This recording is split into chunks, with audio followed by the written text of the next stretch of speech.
So I'm showing the new DocCloset. So from your screen, select DocCloset. As a physician, you're going to log in.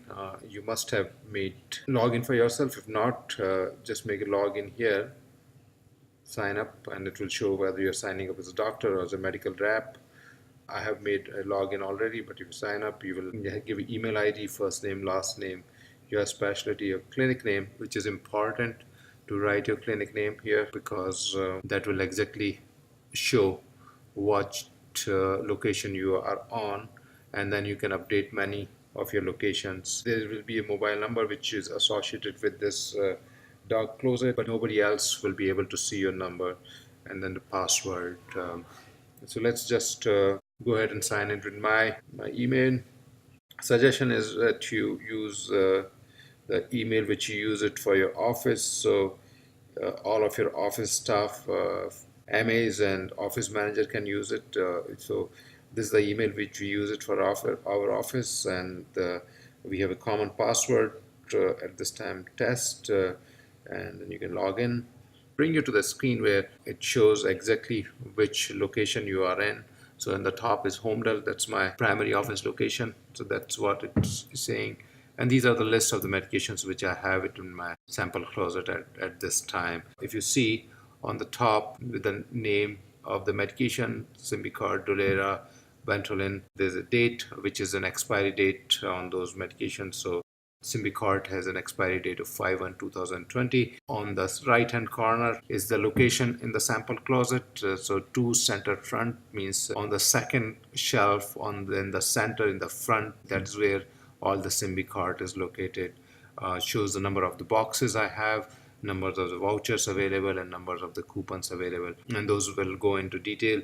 You can issue these medications to a patient from clicking on issue, or you can update the location of the medication from where the medications are currently is in your sample closet to a different location. If you want to move from 2 center front to 3 left back, then you can go to 3 left back. You can just update your location from here. You can just move your medications there.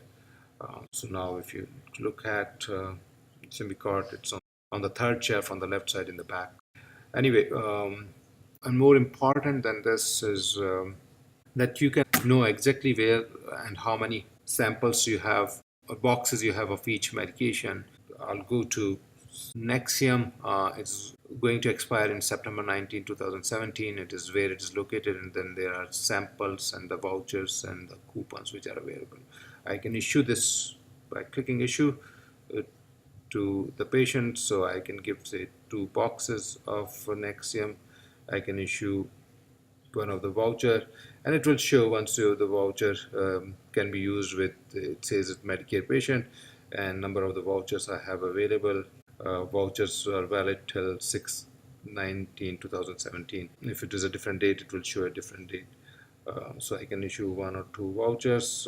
If there's a coupons which are, it can be used for all insurances, and that is where the expiration date is. You have 6 coupons. I can give 1 coupon to the patient and just issue, and that will give him 2 boxes, 2 vouchers and 1 coupon, and issue. And here's the medication successfully issued from your inventory.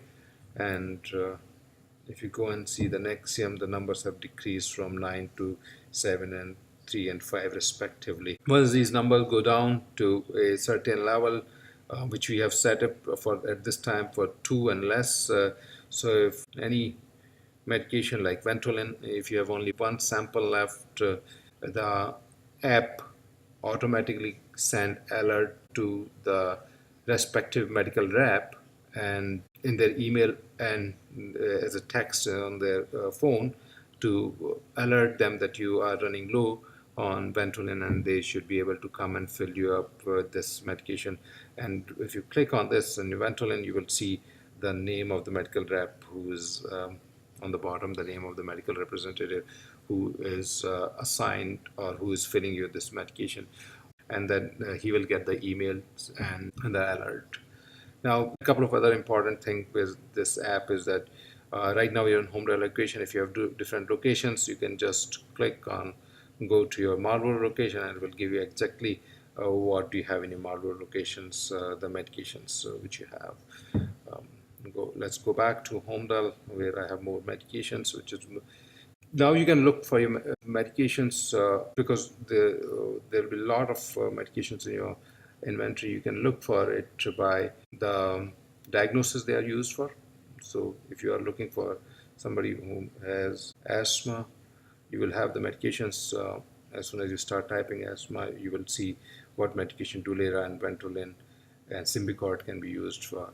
Or you can go and see if you have long-acting bronchodilators. If you do LABA, LABA, you will see Dulera and Ventolin and Symbicort you have. Or if you are looking for an inhaled corticosteroid, you can look for ICS, which are available here for you.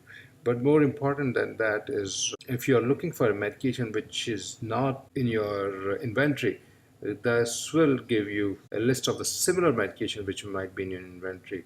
So if I looking for a PPI, I can see that only Nexium is available right now.